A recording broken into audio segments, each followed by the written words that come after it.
Jetpack Joyride is one of the most popular mobile games of all time, and despite being ranked lower on the Google Play charts than classics like Twerk Race 3D, Fun Run Game, it has stood the test of time quite well.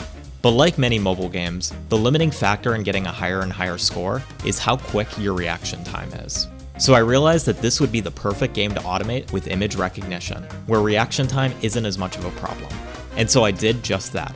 And you'll be shocked at how bizarre this process really was. So without any further ado, let's automate Jetpack Joyride.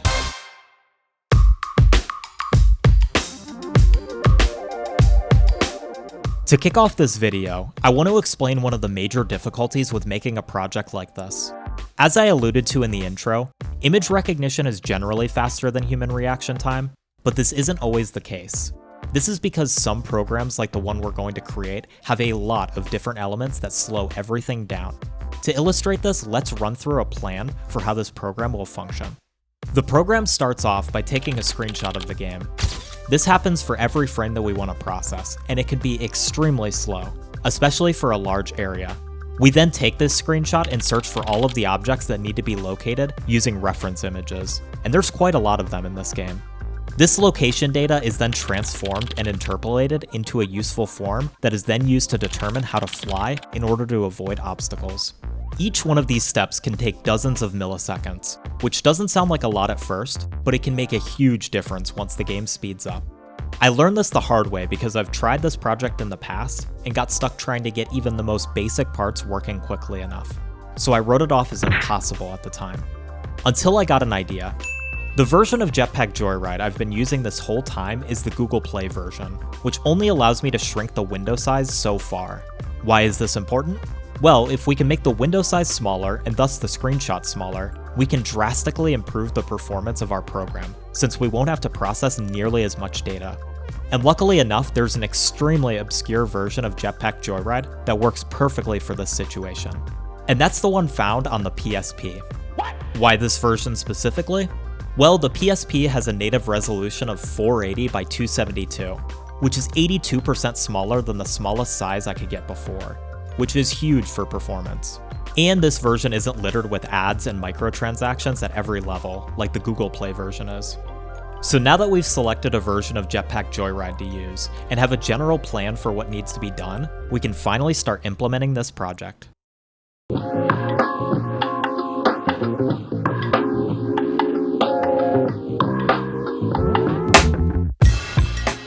As you could see, I'm writing the code for this project in Python, and that's because Python has a nearly endless amount of great libraries for doing just about everything. And there's a few that are particularly handy for this project. The first one is called tkinter, or one of these pronunciations. This is a simple GUI library that allows us to easily build small applications. And in our case, I used it to build a simple visualizer of what the program can see, using real-time screenshot data. Just ignore the colors for now.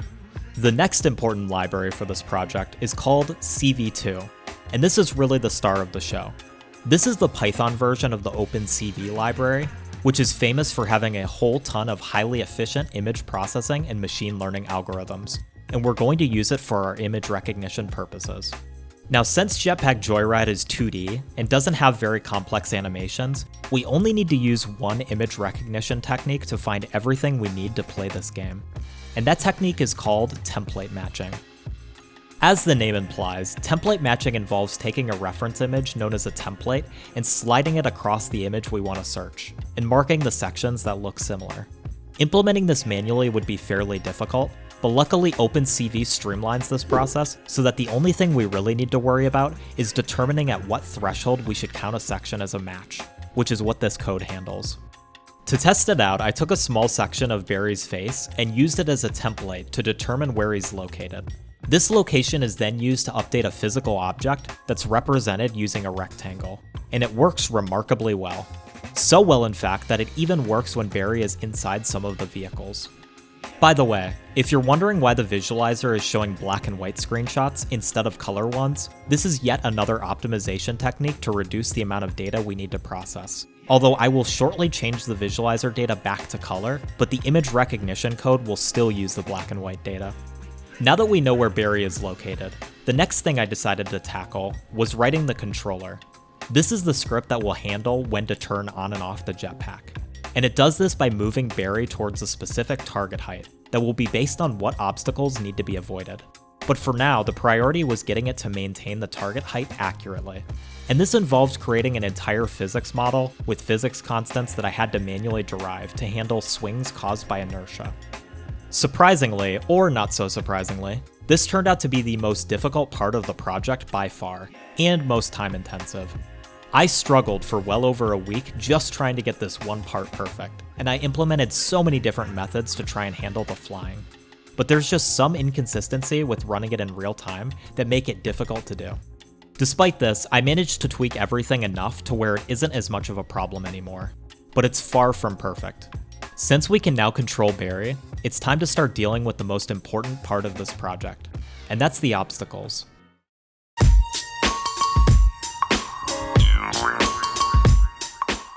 Jetpack Joyride has to be the game with the most comically ridiculous obstacles of all time. We have giant zappers in every direction, missiles which zoom past the screen, and rows of lasers which disintegrate the player upon touch. So how can we deal with these obstacles? Well, the first step in dealing with them is identifying where they are. Let's start with the zappers. Zappers are a fairly complex obstacle because they come in a variety of sizes and are rotated at different angles. This makes them a unique challenge for locating, but I came up with a fairly intuitive solution to deal with them. Basically, instead of trying to locate the entire zapper, I instead just locate the ends and then use an algorithm to construct the rest of the zapper using trigonometry. This works really efficiently. And if you're wondering why I have these boxes around the zappers, this leads me to my next point. It's really difficult to write an efficient algorithm to fly around and avoid obstacles without having some kind of problem. And what makes this even more difficult is that Jetpack Joyride has incentives too, such as different coin types and vehicle power-ups. So how are we supposed to decide where to fly when there's so much going on at once? Well, there's actually a mathematically perfect way to do so, and that's by using a grid. Grids have a special property, which is that they can be easily transversed in code, which allows us to construct efficient pathways through them if we have a destination in mind. I made a whole video about this a few years ago, and this is the key to solving our problem. What we can do is locate all of the obstacles on screen, and the incentives too, and then assign weight values to the grid based on how good or dangerous the objects are. Then we can use an algorithm called a breadth-first search to determine the most optimal path to follow in order to minimize the negative weights. So, using this knowledge, I assigned weight values around the zappers and the remaining obstacles, along with the incentives so that Barry has the best chance of survival. Really cool, right? Well, there's just one more thing I need to worry about before we can really put this program to the test, and that's the vehicles. And this is where my laziness got the best of me. I did the absolute bare minimum to get the vehicles that don't work well with the regular flying system working. This includes the gravity suit, Mr. Cuddles, and the Prophet Bird. But the rest kind of do okay on their own, so if it ain't broke, don't fix it. Now there's still so many improvements that could be made to this project, but I'm reaching the limit of what my sanity can handle, and I don't think it could be improved too much without making major changes. So it's time to show the final result. And just as a warning, this will be janky, and if you expect it to perform like a TAS, you will be sorely disappointed. So let's finally see how well this program can play Jetpack Joyride. Run the track!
Now, if any of you comment that you've gotten 10 times further before, you definitely didn't without using revives, gadgets, or SAM, which isn't even in this version, so take that.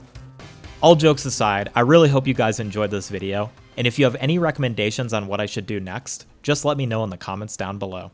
See ya!